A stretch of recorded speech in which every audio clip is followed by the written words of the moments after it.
La parole est Dieu. Jean 1, 1, 14. Au commencement était la parole, et la parole était avec Dieu, et la parole était Dieu. Elle était au commencement avec Dieu. Toutes choses ont été faites par elle, et rien de ce qui a été fait n'a été fait sans elle. En elle était la vie, et la vie était la lumière des hommes. La lumière, lui, dans les ténèbres, et les ténèbres ne l'ont point reçue. Il y eut un homme envoyé de Dieu. Son nom était Jean. Il vint pour servir de témoin, pour rendre témoignage à la lumière, afin que tous crussent par lui. Il n'était pas la lumière, mais il parut pour rendre témoignage à la lumière. Cette lumière était la véritable lumière qui, en venant dans le monde, éclaire tout homme. Elle était dans le monde, et le monde a été fait par elle, et le monde ne l'a point connue. Elle est venue chez les siens, et les siens ne l'ont point reçue. Mais à tous ceux qui l'ont reçue, à ceux qui croient en son nom, elle a donné le pouvoir de devenir enfants de Dieu, lesquels sont nés, non du sang, ni de la volonté de la chair, ni de la volonté de l'homme, mais de Dieu. Et la parole a été faite chair, et elle a habité parmi nous, pleine de grâce et de vérité. Et nous avons contemplé sa gloire, une gloire comme la gloire du Fils unique venu du Père. Demain soir, c'est la veille de Noël. Nous allons célébrer et remercier le Seigneur pour le jour où il est venu sur la terre pour nous sauver de tous nos péchés. Le Seigneur a fait beaucoup de choses merveilleuses pour nous cette année et nous remercions le Seigneur non seulement pour ce qu'il a fait pour nous cette année, mais aussi pour toutes les choses qu'il fera dans la nouvelle année qui vient. Le passage des Écritures d'aujourd'hui est tiré de Jean 1, 1, 14. Et certains d'entre vous se demandent probablement pourquoi je prêche à partir de ce passage quand Noël arrive. Je pense que c'est bon de dire que nous connaissons tous assez bien la naissance de Christ. Mais le passage des Écritures d'aujourd'hui contient aussi une leçon importante pour nous concernant la naissance de Jésus et je voudrais la partager avec vous. L'évangile de Jean est la parole de Dieu écrite par l'apôtre Jean par l'inspiration du Saint-Esprit, rapportant ce dont l'apôtre Jean a été témoin en tant que disciple de Jésus. Lisons Jean 1, 1, 5 ici. Au commencement était la parole, et la parole était avec Dieu, et la parole était Dieu. Elle était au commencement avec Dieu. Toutes choses ont été faites par elle, et rien de ce qui a été fait n'a été fait sans elle. En elle était la vie, et la vie était la lumière des hommes. La lumière, lui, dans les ténèbres, et les ténèbres ne l'ont point reçue. La parole était Dieu. Jean 1, 1. La parole de Dieu est ce qui a créé cet univers. C'est pour cela que la vie se trouve dans la parole. La Bible dit clairement ici que lorsque Dieu a créé cet univers, la parole était avec le Père et cette parole a créé l'univers entier et tout ce qu'il contient.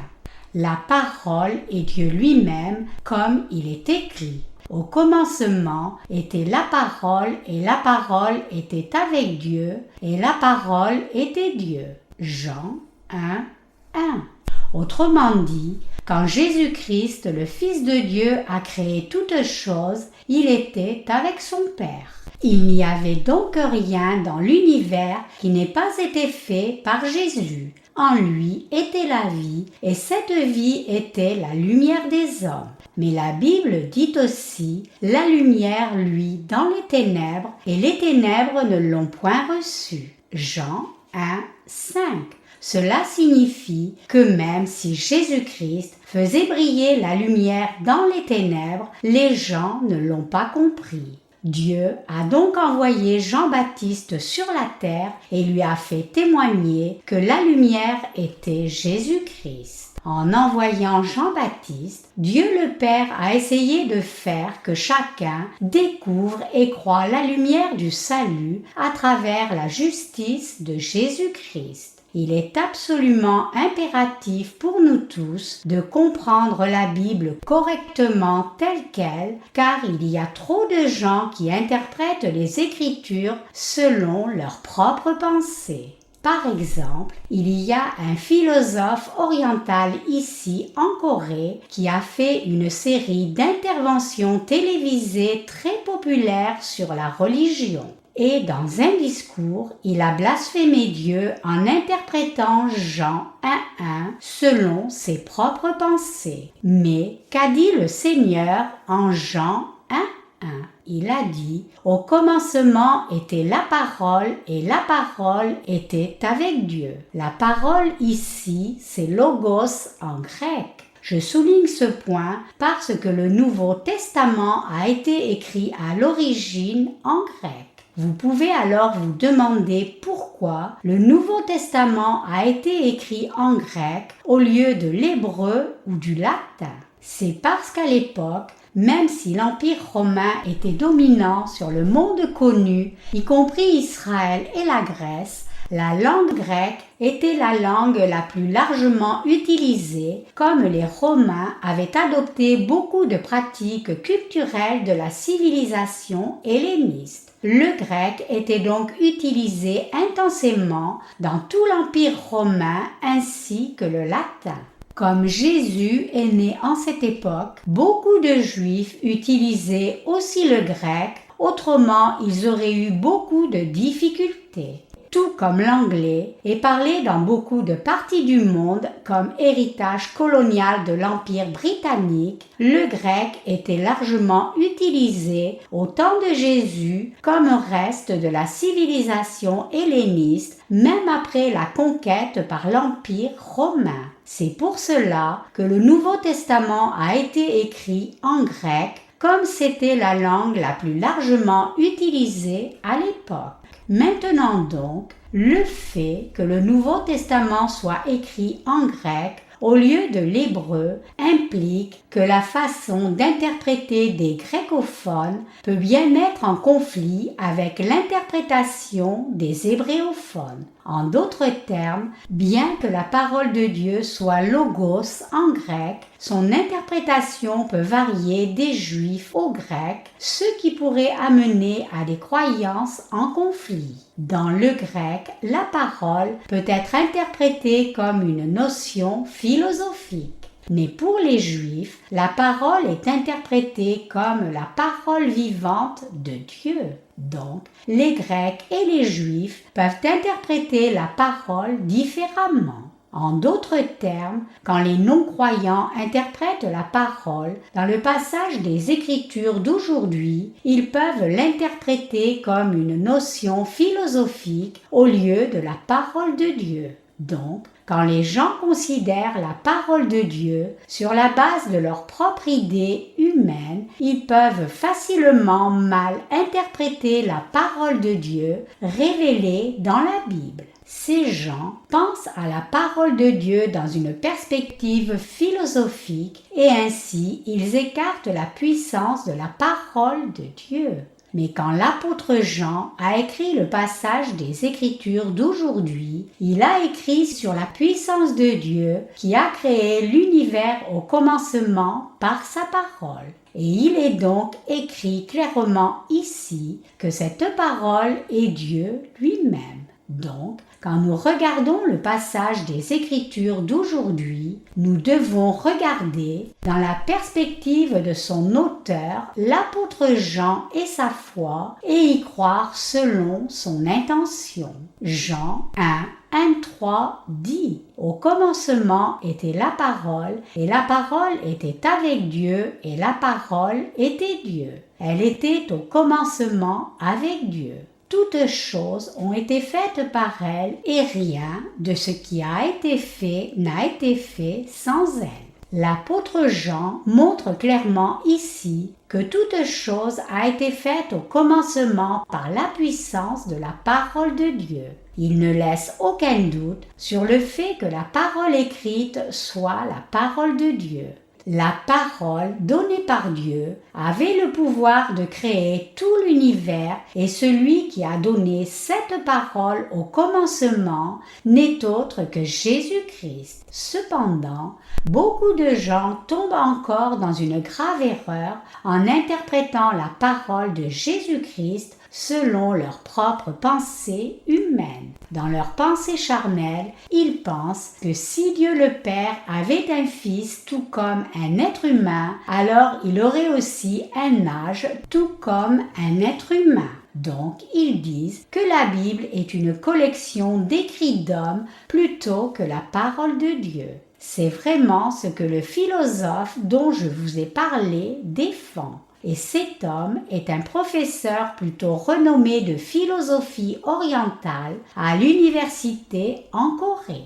Je ne peux rester silencieux quand quelqu'un blasphème Dieu et sa parole, peu importe qui c'est, que ce soit un philosophe ou même un pasteur. Donc aujourd'hui, je voudrais réfuter ces déclarations déroutantes dans mon sermon pour que nous tous, qui croyons à la justice de Dieu, restions invincibles dans notre foi. Les Juifs croyaient aux Écritures comme étant la parole de Dieu. Aujourd'hui, chaque croyant en l'évangile de l'eau et de l'esprit croit que la Bible est la parole donnée par Dieu.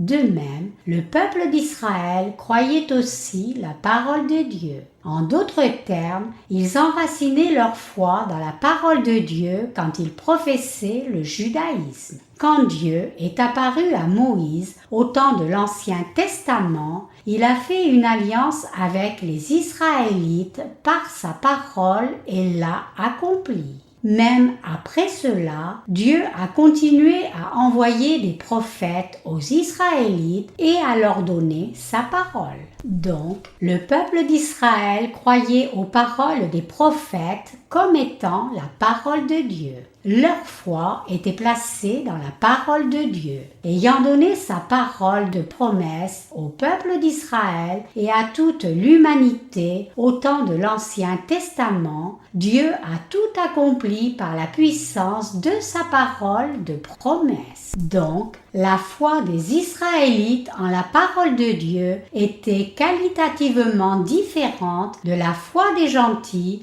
parce que ces derniers avaient la racine de leur foi dans leur compréhension philosophique. La Corée est profondément enracinée dans le confucianisme et ses normes culturelles qui prescrivent aux gens d'honorer leurs parents, d'être loyaux à la nation et fidèles aux amis. Ces normes éthiques sont prévalentes en Corée. Mais l'éthique humaine et les normes qui guident la vie quotidienne sont là juste pour prescrire un comportement acceptable socialement plutôt que de répondre à la question de la délivrance spirituelle. La philosophie orientale est donc un produit des pensées charnelles. Ce n'est même pas en phase avec le monde moderne. Donc, certaines personnes en Corée disent que l'héritage sous-jacent du confucianisme est un obstacle sérieux qui retient le pays. Les idées des gens devront changer en fonction de l'époque, mais la parole puissante de Dieu est toujours invariable. Ceux qui ne connaissent pas Dieu interprètent cette parole seulement comme le produit de pensées humaines et d'inspiration philosophique. Par contre, le peuple d'Israël considérait la parole de Dieu comme le chemin pour comprendre sa puissance et réaliser son intention. Ils savaient que Dieu leur avait parlé et qu'il avait le pouvoir d'accomplir toutes choses selon sa parole. Pour les Israélites, la parole de Dieu était son pouvoir invariable. Par contre, les paroles des hommes sont faibles, car ces paroles viennent de leurs propres pensées. Les paroles des hommes ne sont pas plus que de la rhétorique vide sans aucun pouvoir. C'est pour cela qu'il est si mal d'interpréter la parole de Dieu de façon insensée selon ses propres pensées humaines. La parole de Dieu est toute puissante. Lisons Ésaïe 9,6 ici. Car un enfant nous est né, un fils nous est donné, et la domination reposera sur son épaule. On l'appellera admirable, conseiller, Dieu puissant, Père éternel, Prince de la paix. Ainsi, Dieu a donné sa parole de prophétie à travers le prophète Ésaïe, disant que Jésus-Christ viendrait dans ce monde nous chercher et nous sauver par l'évangile de l'eau et de l'esprit. Il a dit qu'un enfant naîtrait et qu'un fils nous serait donné, et que le gouvernement serait sur ses épaules. Et cela signifie que Jésus-Christ allait nous sauver de tous les péchés du monde et régnerait sur nous comme le roi des rois. Le Dieu Tout-Puissant lui-même est venu sur la terre comme Fils de l'homme et a accompli sa volonté. Dieu dit aussi en Ésaïe 53, 1, 3. Qui a cru à ce qui nous était annoncé? Qui a reconnu le bras de l'Éternel? Il s'est élevé devant lui comme une faible plante, comme un rejeton qui sort d'une terre desséchée. Il n'avait ni beauté, ni éclat pour attirer nos regards, et son aspect n'avait rien pour nous plaire. Méprisé et abandonné des hommes, homme de douleur et habitué à la souffrance, semblable à celui dont on détourne le visage, nous l'avons dédaigné, nous n'avons fait de lui aucun cas. Tout comme Dieu l'a prophétisé dans ce passage des Écritures, Jésus-Christ a effectivement subi une souffrance extrême quand il est venu sur la terre afin de nous sauver de tous nos péchés. Ainsi, chaque parole de l'Ancien Testament est toute puissante. C'est par ses serviteurs que Dieu a donné sa parole.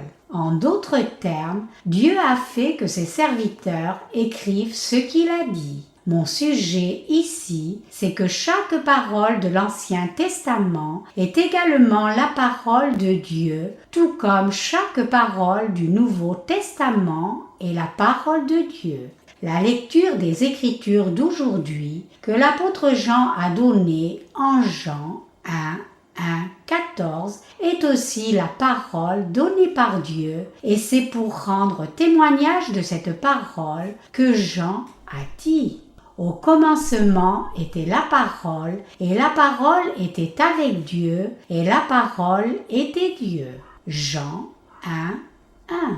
Ce passage nous montre clairement que la parole donnée par Dieu ne passe ni ne disparaît jamais, mais elle est si puissante qu'elle a pu créer l'univers. C'est le pouvoir de la parole de Dieu qui agit de par l'univers tout entier. Pourquoi est-il si impératif de voir la Bible comme la parole écrite de Dieu ? Il est absolument critique de voir la Bible comme la parole de Dieu parce que pouvoir devenir un homme de foi ou non dépend pour vous de ce que vous voyez la parole écrite comme la parole donnée par Dieu ou comme un produit de pensée humaine. Si vous considérez la parole de Dieu comme pas plus que le produit d'une imagination humaine, alors vous serez rejeté par Dieu et jeté dans le feu sans fin de l'enfer. Jean 1:1 dit « Au commencement était la parole, et la parole était avec Dieu, et la parole était Dieu. » Nous savons et nous croyons que ce passage est la parole de Dieu. Comme chaque parole de Dieu inscrite dans l'Écriture est la parole donnée par Dieu, elle est vivante et puissante et donc tout a été ou sera accompli selon cette parole. C'est en croyant la parole donnée par Dieu que nous pouvons voir le pouvoir puissant de Dieu.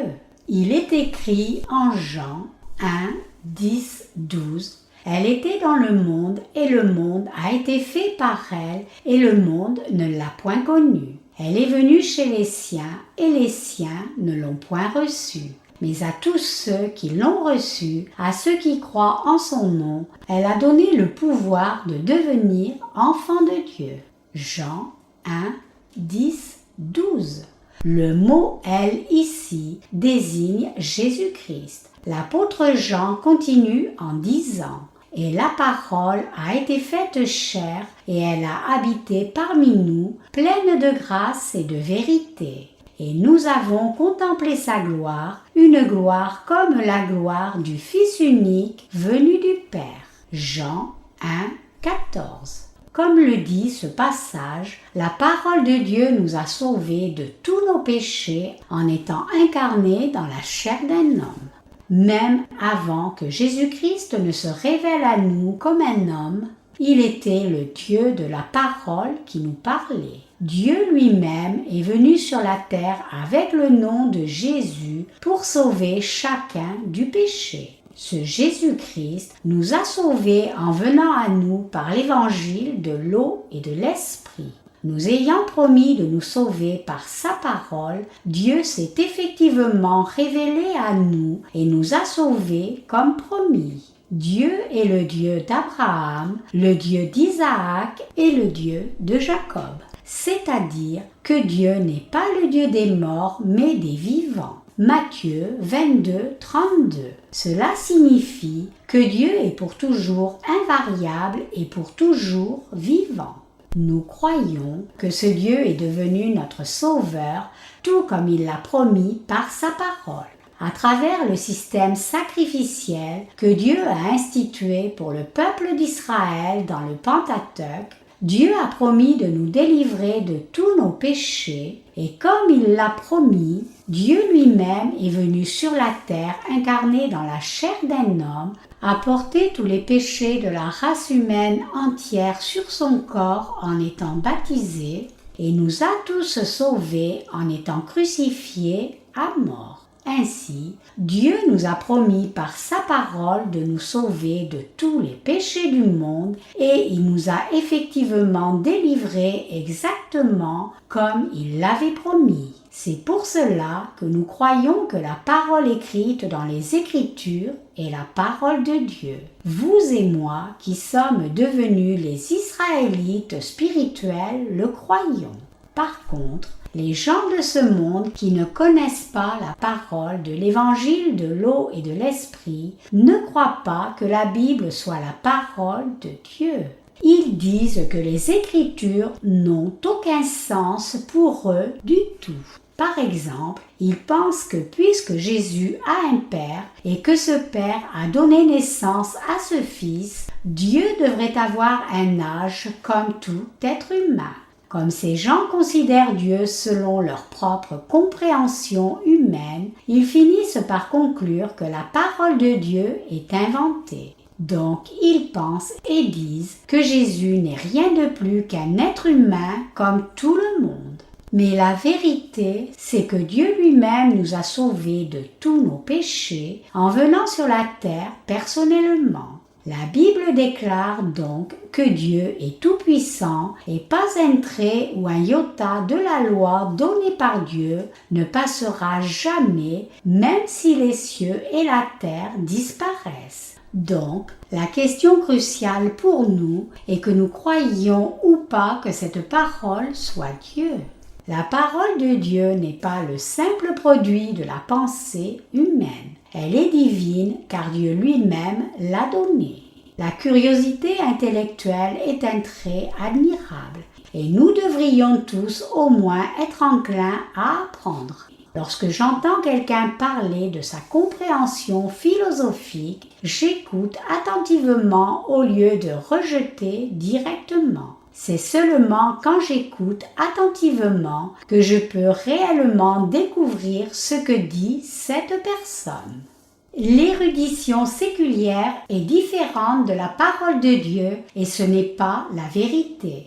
Le philosophe oriental dont je vous ai parlé au début de ce sermon a grandi dans une famille chrétienne. En fait, sa mère est diaconesse et ironiquement, son fils s'oppose à la parole de Dieu. Mais tous les dires de cet homme viennent seulement d'inspiration philosophique d'autres gens et rien de plus que ses pensées humaines. Sa compréhension n'est pas invariable, mais plutôt éphémère selon les courants de ce monde. Ses idées ne sont pas non plus la vérité absolue. Sa vision est sans puissance. Ses idées sont donc fausses car elles ne sont pas la vérité, peu importe combien il les défend haut et fort. Par contre, la parole de Dieu est toute puissante et vraie et donc son accomplissement est éternel.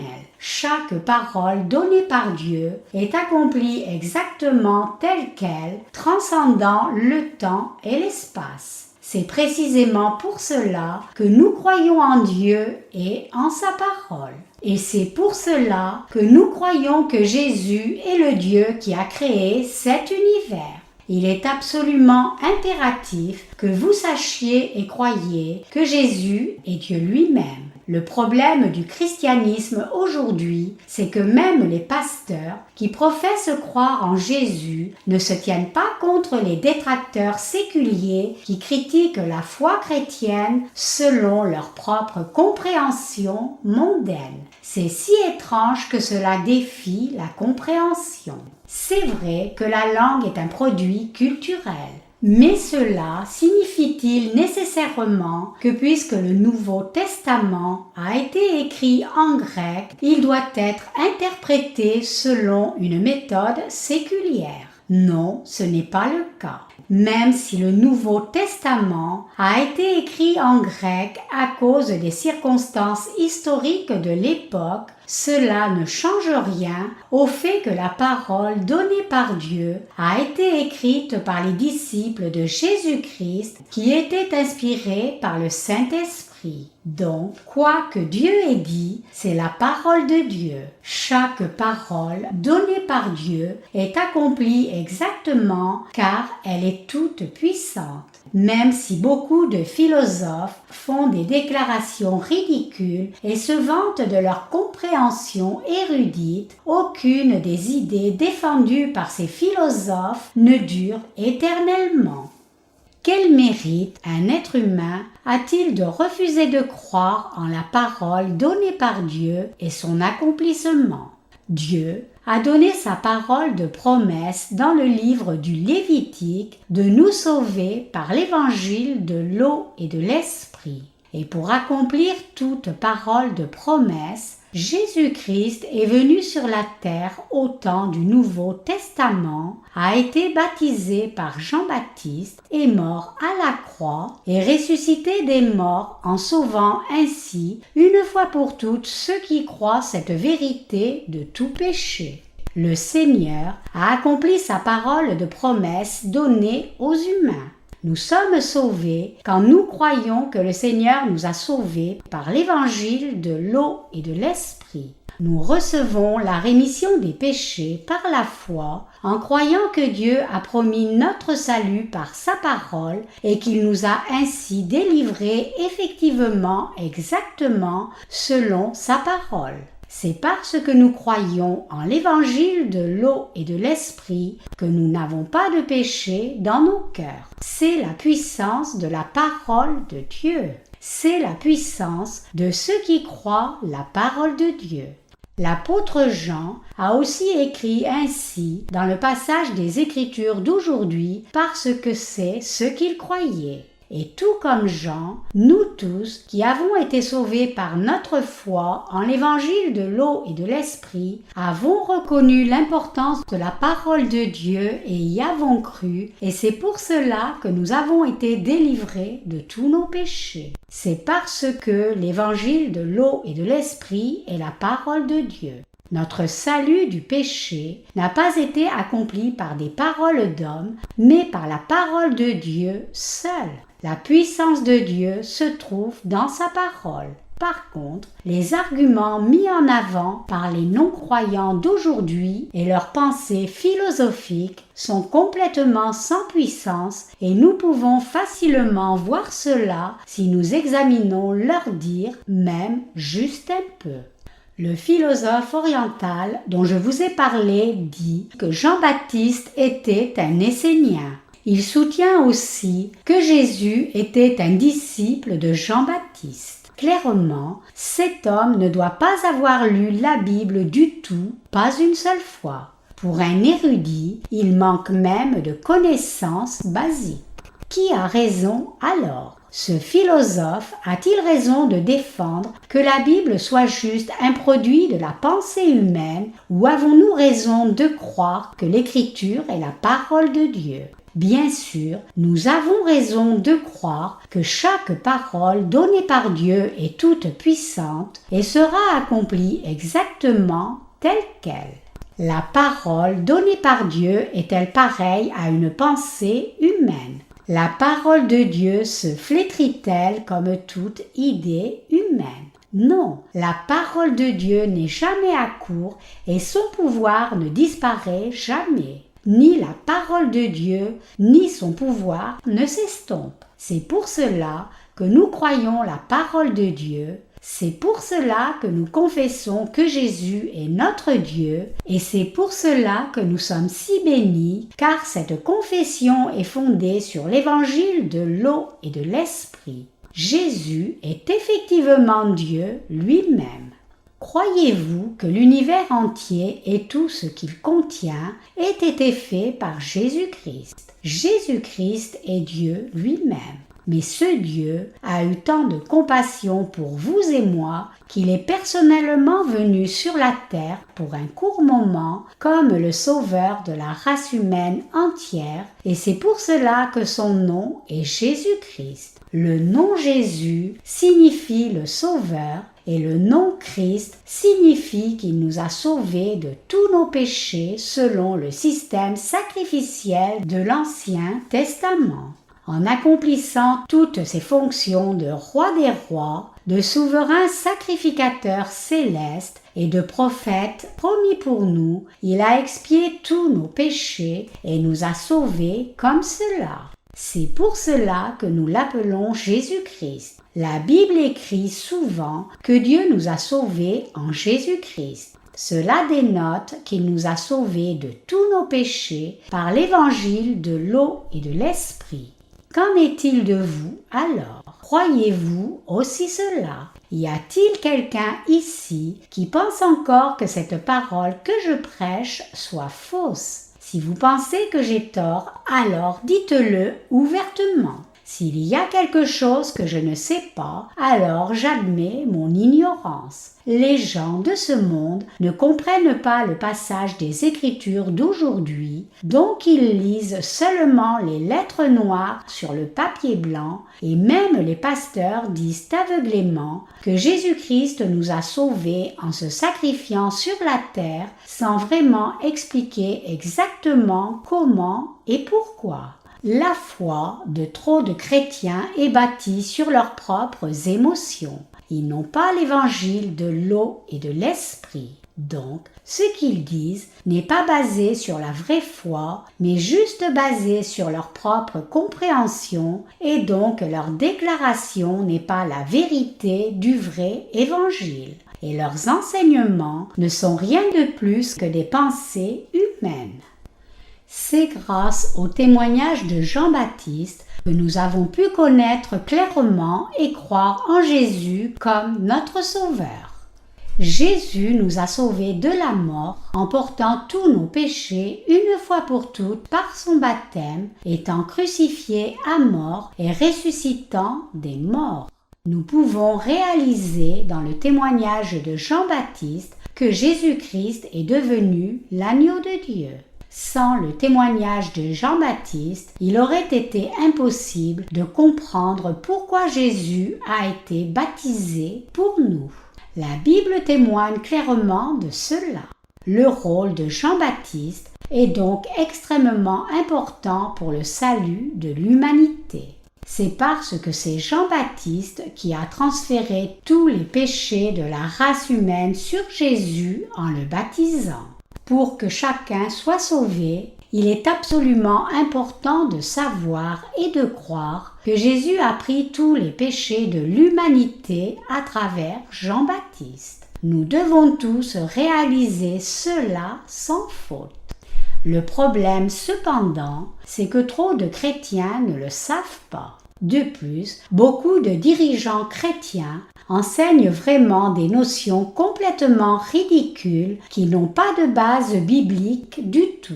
Et leur pouvoir d'influence est assez grand pour conduire la plupart des chrétiens en enfer parce que c'est l'époque de la communication de masse et ces faux dirigeants chrétiens se sont assurés le contrôle de la communication de masse. Donc, ces faux prophètes qui s'opposent à la justice de Jésus sont approuvés par tous les autres en s'opposant à la justice de Jésus. Il y a tant de gens dans le christianisme aujourd'hui qui pensent et agissent comme ces mauvais philosophes séculiers. Par contre, nous croyons en chacun des versets du passage des Écritures d'aujourd'hui comme la parole de Dieu.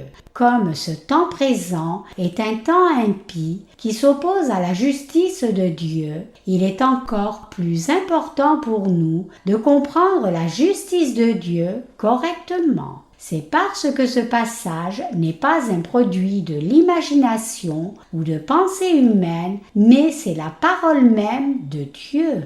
Jésus-Christ nous a déjà sauvés en venant sur la terre, portant tous nos péchés par son baptême et mourant à la croix à notre place. Le salut que nous a amené Christ a déjà été accompli pour nous à cause de notre foi. Pour tous ceux qui croient en la justice de Jésus-Christ, en d'autres termes, le salut a déjà été accompli. Donc, nous sommes maintenant devenus les propres enfants de Dieu en croyant en sa justice. Ce n'est pas dans le futur que nous allons obtenir le salut par nous-mêmes, mais nous croyons que notre salut a déjà été accompli. Au temps de Jésus, beaucoup d'Israélites ne l'acceptaient pas comme leur sauveur. Seuls les disciples de Jésus, qui sont venus de différents milieux sociaux, comme des pêcheurs, des érudits et des gens ordinaires, ont reçu le Seigneur. Ces disciples ont cru en l'évangile de l'eau et de l'esprit, tout comme nous. Donc, nous sommes aussi devenus enfants de Dieu avec ces disciples de Jésus. Et tout comme les disciples, nos cœurs ont aussi reçu le Saint-Esprit, comme il est écrit en Jean 1, 12. Mais à tous ceux qui l'ont reçu, à ceux qui croient en son nom, elle a donné le pouvoir de devenir enfants de Dieu. Ce passage déclare clairement que quiconque reçoit Jésus-Christ et croit en son nom, c'est-à-dire quiconque croit en la justice de Jésus-Christ, a accepté le salut offert par Dieu.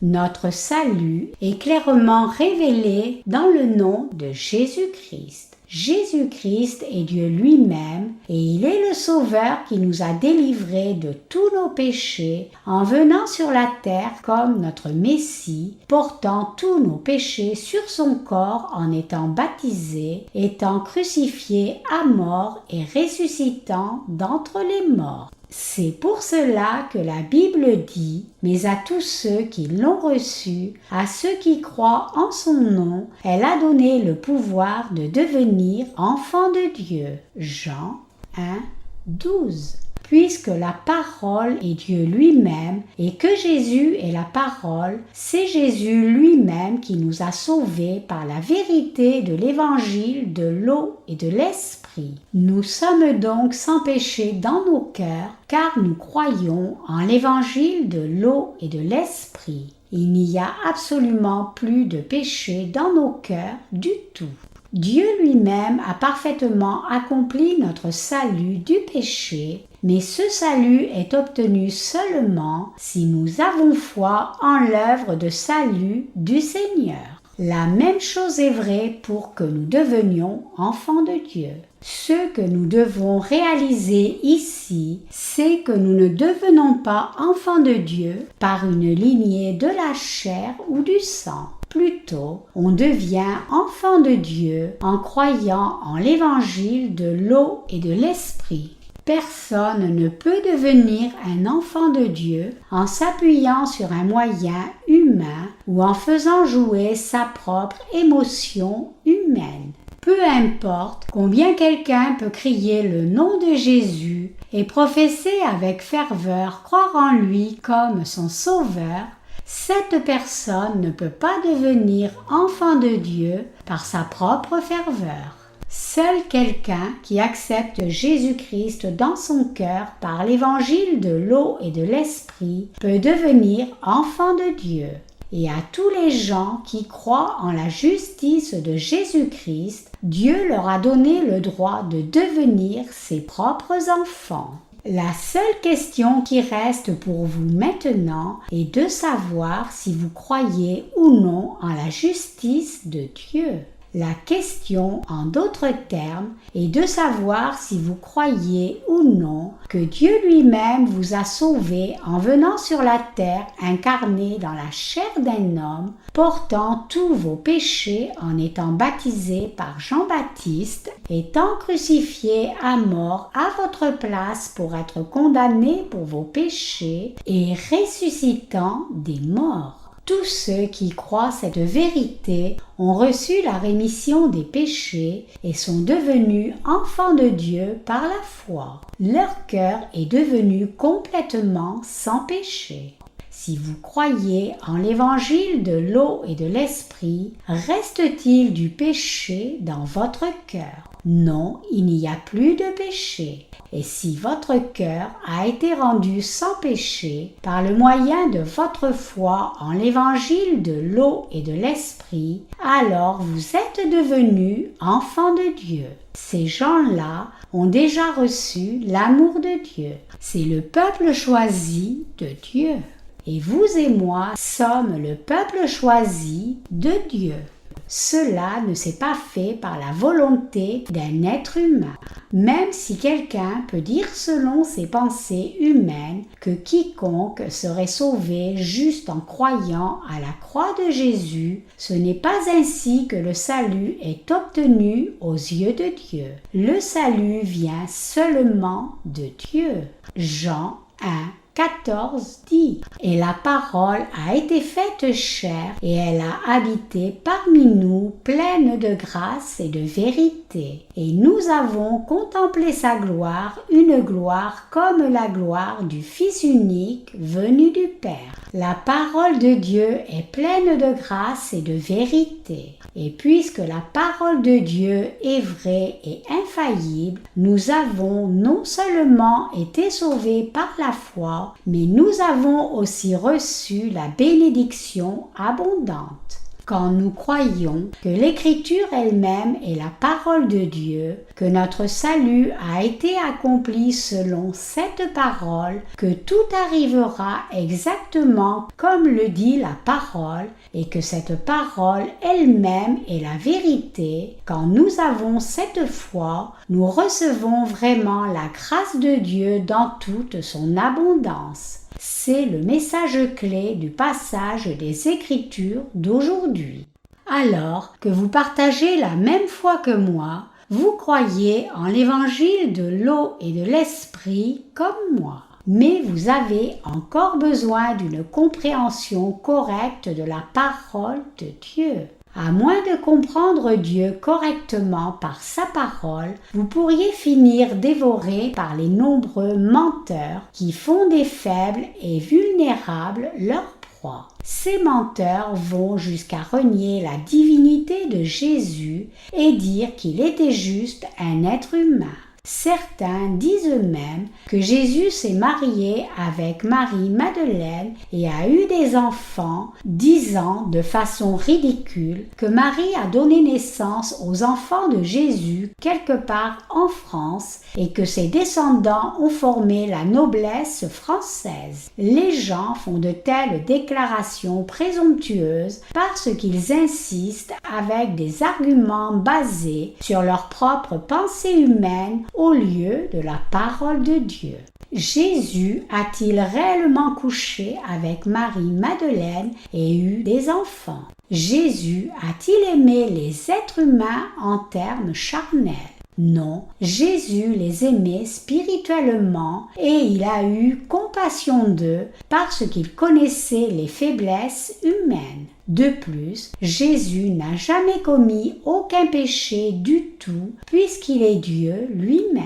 Si nous étions à la place de Jésus, alors nous aurions pu coucher avec Marie puisque nous commettons tous le péché constamment. C'est juste notre nature humaine. Mais Jésus n'a commis aucun péché. Pourquoi? C'est parce qu'il est Dieu lui-même, même s'il est venu sur la terre incarné dans la chair d'un homme. Effectivement, c'est précisément parce que Jésus est Dieu lui-même qu'il a défié toutes les contraintes physiques et fait tant de miracles sur la terre comme guérir des malades, ouvrir les yeux des aveugles, marcher sur l'eau et même ramener des morts à la vie. Vous et moi avons reçu l'amour de Dieu au moyen de notre foi. De plus, nous avons aussi été choisis par Dieu.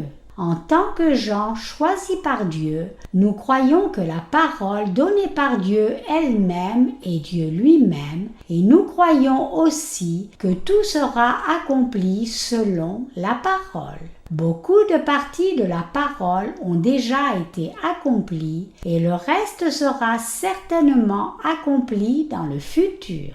Vous et moi croyons avec une certitude absolue que Dieu a accompli sa parole tout comme il l'a promis et nous croyons aussi avec une certitude égale que Dieu accomplira chacune de toutes les paroles qui restent encore à accomplir. Je donne toute ma louange à Dieu qui nous parle par sa parole. Alléluia!